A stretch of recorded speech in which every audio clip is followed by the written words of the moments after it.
Good morning, and thank you for attending today's press conference. This is our final press conference before Election Day, and we'll have three throughout Election Day at 10 a.m., 3 p.m., and 9:15. Of course, I will always make myself available for the media over the next week for individual interviews and updates as needed. I have several topics to cover today and answer any and all questions that you may have. To date, we processed over 65,000 voters, which is approximately 17% of our registration that cast their ballot prior to Election Day. Over 16,000 people have voted in person here at the Board of Elections office in the county building, and we sent out over 49,000 absentee ballots. This puts us above the 2008 numbers at this stage, and we're looking for those numbers to continue to grow daily. Our final registration number for this election will be 383,922 voters. I'm expecting approximately 273,000 Montgomery County residents to cast their vote on Election Day, which equates to approximately 71.5%. I want to remind all voters of the precinct and polling location consolidation and continue to encourage in-person and absentee voting prior to Election Day.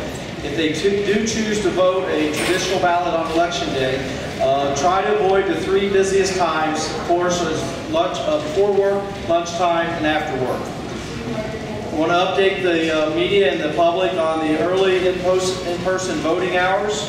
Of course, today we're open until 7 p.m. The rest of the week from 8 a.m. to 7 p.m.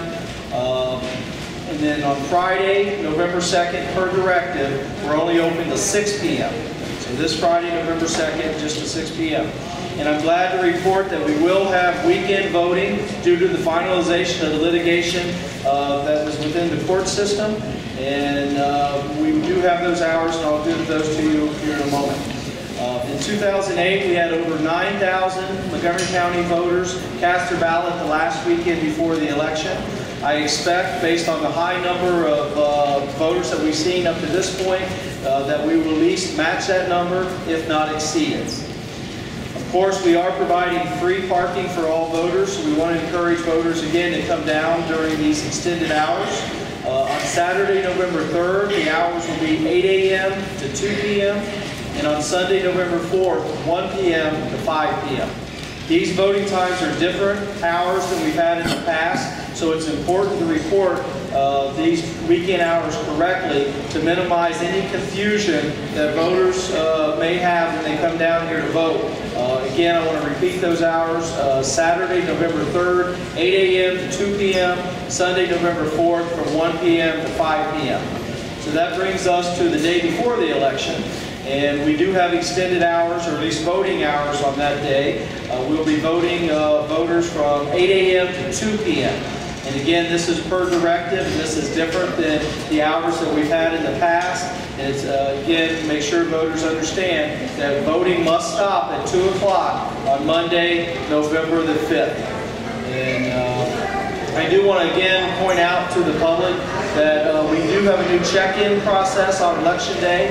We call it any line, any time. So when a voter goes to the correct polling location, they can go to any table to check in. They do not have to go to a specific table as they did in the past. And I think this will help expedite the voting. It's a concept that we've tested, and I think will pay huge dividends on Election Day to help expedite the voting process. My staff has worked tirelessly preparing for this election, and I am confident that we'll be well prepared for this historic election. I would also like to prepare everybody for the tabulating process election night. Obviously, with the League of Women Voters requirement of having paper backups on Election Day and voters choosing paper at the precinct level, Montgomery County is primarily a touchscreen voting system, and if voters do choose paper, that's going to slow the process down. It's always our goal that we have the final results by the 11 o'clock news, obviously for the presidential election because of volume and the process itself. It'll be after that. And of course, in 2008, we had a lot more paper ballots than I expect this year, so we should have the results sooner than later than we had in 2008 presidential election. But I do, again, want to caution This will not be a fast process. Accuracy is the primary concern, and we do not want to report any results that will not hold up to an audit or any recount. So it will be a slower process. I would also like to caution the public that the results on election night are unofficial results. We have provisional ballots that in Ohio we have a 10-day canvass period that we go through to determine the eligibility of those provisional ballots, and then once we determine that eligibility, they'll be included in the official count. We've had many elections in the past that the election was so close, provisional ballots flipped the results either for a candidate or an issue. And hopefully that won't be the case, but I think it's important enough to note that depending on the volume of provisionals and the closeness of any candidate's race or issues, that could be a situation that we have to be aware of this election.